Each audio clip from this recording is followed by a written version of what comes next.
So students, in this video we are going to study about the practical of force exerted by a fluid on plane surface, okay, or we can also say that we are going to calculate the center of pressure.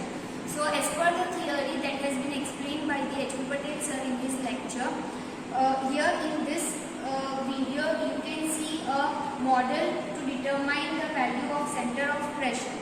So first of all, here we need to bring this curved surface in parallel line to this plane surface of rectangular shape, as you can see. Okay, so there is a middle line, and that middle line and the vertex or the edge of this curved surface must lie parallel to each other. Okay, so here this curved surface is in parallel to this center line. Okay.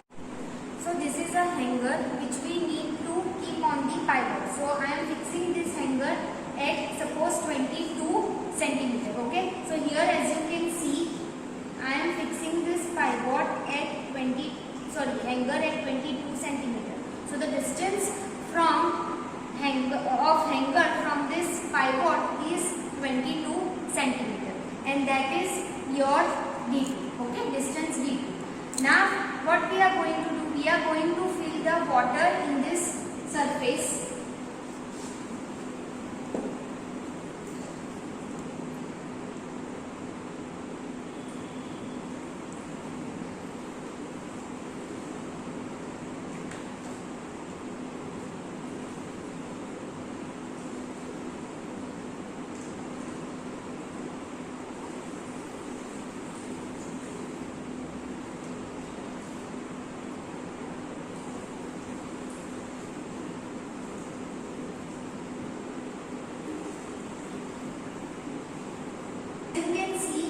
I have filled the water up to this level, okay, where the water surface is touching this curved surface. So we need to fill the water up to height where this water surface is touching this curved surface only.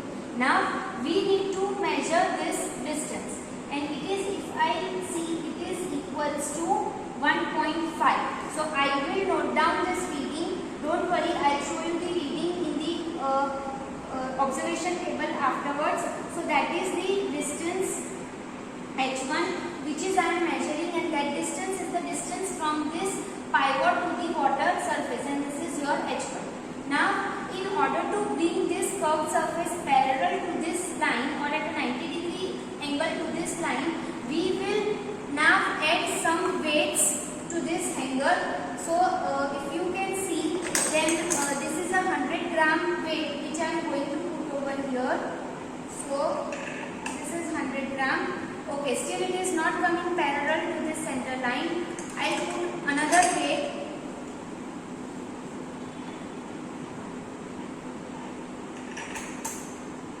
Okay, still you can see this is not parallel to this center line. Okay, more we will put some weight.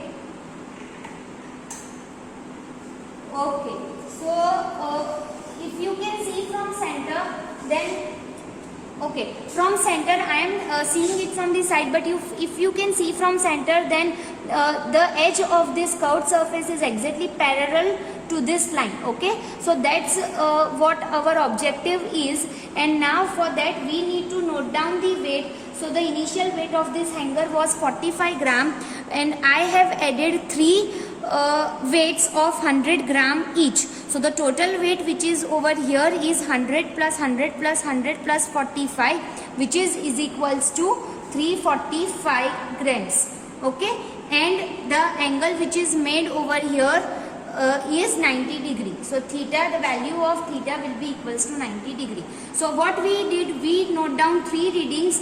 First reading is the reading of this water surface level, this level from this point. So this much is the distance h1, which is equals to 1.5 centimeter. Another thing we note down is the weight on this hanger, okay, which is required to bring this edge parallel to this center line, and which is equals to 345 grams. And the third reading which we took is of theta, which is equals to 90 degree. which this curve is making with this parallel line. Okay, now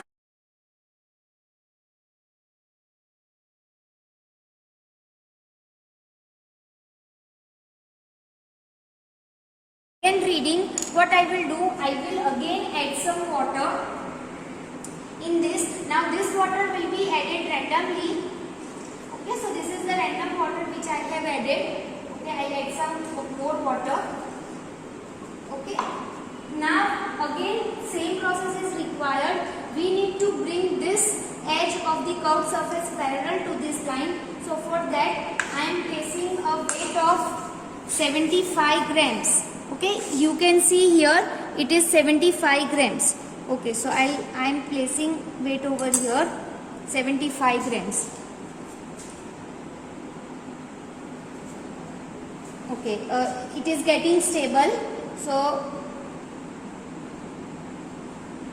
okay, so if you can see from center, again this edge has come in parallel to this center line. Okay, so again yes, it is set to theta 90 degree. So now the new height of water will be obtained, h1, which will be if you can see 3.2 centimeter. So I'll note down the reading of 3.2 centimeter, which is h1, and for that the weight 345 gram weight was already there, and I added another 75 gram. So 345 plus 75 gram is the total weight which is required to keep this curved surface in parallel line to this center line. Again repeating the same process for the third reading. So again for the third reading I add some water randomly. Okay, so this water has been added randomly, and again to balance this I add some weight. So I am adding a weight of 50 grams. See, you can see this is a weight of 50 gram. I am adding over here. So after yes, it is in center line. So after adding this 50 gram, again you can see that the curved surface, the edge of this curved surface is in parallel line to this mark, okay, which is at 90 degree. So again the height of water, or we can say depth of water, is 4.3 centimeter. Okay, and weight for that is 345 plus 75 plus 50 gram. So the total weight is 345 plus 75 plus 50 gram, which is required to bring this curved surface in parallel to this center line. Okay, so such process is repeated many times to take many readings, but this is as this is a demo video, we are going to take these 3 readings, and now I will show you that how we can carry out the calculation, and we can find the center of pressure, or we can say hydrostatic pressure, which is required to calculate in order to construct, in order to determine the static pressure. Okay, the water which is the force which is exerted by the water when it is at rest for the construction of concrete dams, earthen dams, gravity dams, lock gates. Okay, so in order to construct all these hydraulic structures, we need to determine that what is the magnitude, direction and location of the hydrostatic force which is acting on the surface or the plane surface.